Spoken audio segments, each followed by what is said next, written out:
दत्तात्रेय जयंती की व्रत कथा। हर साल मार्गशीर्ष यानी अगहन मास की पूर्णिमा पर भगवान दत्तात्रेय की जयंती मनाई जाती है। इस साल दत्तात्रेय जयंती 14 दिसंबर 2024 को मनाई जाएगी। इस दिन दत्तात्रेय जयंती की कथा जरूर सुने। मान्यता है दत्तात्रेय देव की पूजा से त्रिदेव का आशीर्वाद मिलता है। तो आइए सुनते हैं कथा। भगवान को अपने भक्तों का यश बढ़ाना होता है तो वे नाना प्रकार की लीलाएं करते हैं। लक्ष्मी जी, माता सती और देवी सरस्वती जी को अपने पतिव्रत का बड़ा अभिमान था। तीनों देवियों के अभिमान को नष्ट करने तथा अपनी परम भक्तिनी पतिव्रता धर्मचारिणी अनुसुईया के मान बढ़ाने के लिए भगवान ने नारद जी के मन में प्रेरणा की। फलतः वे श्री लक्ष्मी जी के पास पहुँचे। नारद जी को देखकर लक्ष्मी जी का मुख कमल के समान खिल उठा। लक्ष्मी जी ने कहा, आइए नारद जी, आप तो बहुत दिनों बाद आए, कहिए क्या हाल है। नारद जी बोले, माता क्या बताऊं, कुछ बताते नहीं बनता। अब की बार मैं घूमता हुआ चित्रकूट की ओर चला गया। वहां मैं महर्षि अत्रि के आश्रम पर पहुंचा। माता, मैं तो महर्षि की पत्नी अनुसुईया जी के दर्शन करके कृतार्थ हो गया। तीनों लोकों में उनके समान कोई भी पतिव्रता स्त्री नहीं है। लक्ष्मी जी को नारद जी की बात पर आश्चर्य हुआ। उन्होंने पूछा, नारद, क्या वह मुझसे भी बढ़कर पतिव्रता है? नारद जी ने कहा, माता, आप ही नहीं, तीनों लोकों में कोई भी स्त्री सती अनुसुईया की तुलना में किसी भी गिनती में नहीं है।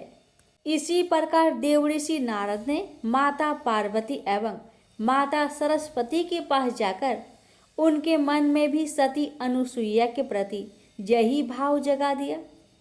अंत में तीनों देवियों ने त्रिदेवों से हट करके उन्हें सती अनुसुईया के अस्तित्व की परीक्षा लेने के लिए आग्रह किया।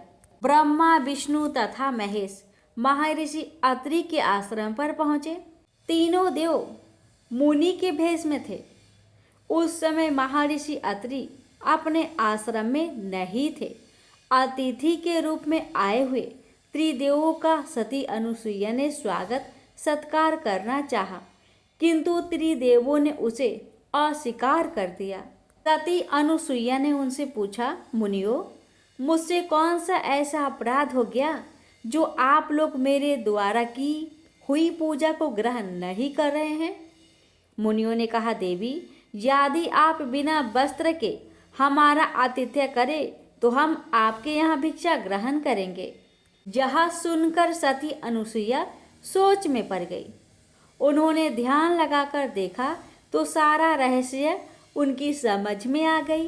वे बोली, मैं आप लोगों का विवस्त्र होकर आतिथ्य करूंगी यदि मैं सच्ची पतिव्रता हूँ और मैंने कभी भी काम भाव से किसी पर पुरुष का चिंतन नहीं किया हो तो आप तीनों 6-6 माह के बच्चे बन जाए।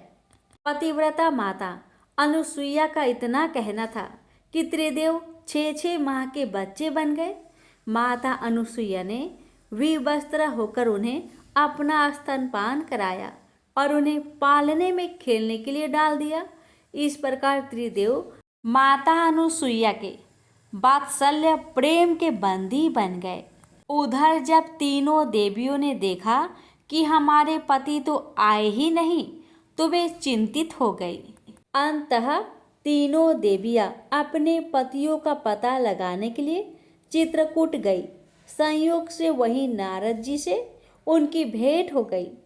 त्रिदेवियों ने उनसे अपने पतियों के बारे में पूछा। नारद जी ने कहा कि वे लोग तो आश्रम में बालक बनकर खेल रहे हैं। त्रिदेवियों ने अनुसुईया जी से आश्रम में प्रवेश करने की आज्ञा मांगी। अनुसुईया जी ने उनसे उनका परिचय पूछा। त्रिदेवियों ने कहा, माताजी, हम तो आपकी बहुएं हैं। आप हमें क्षमा कर दे और हमारे पतियों को लौटा दे। अनुसुईया जी का हृदय द्रवित हो गया।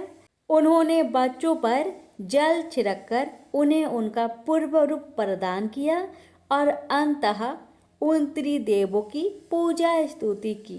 त्रिदेवों ने प्रसन्न होकर अपने अपने अंशों से अनुसुईया के यहाँ पुत्र रूप में प्रकट होने का वरदान दिया। इस प्रकार त्रिदेवों के अंश के रूप में दत्तात्रेय का जन्म हुआ। प्रेम से बोलिए त्रिदेव भगवान की जय।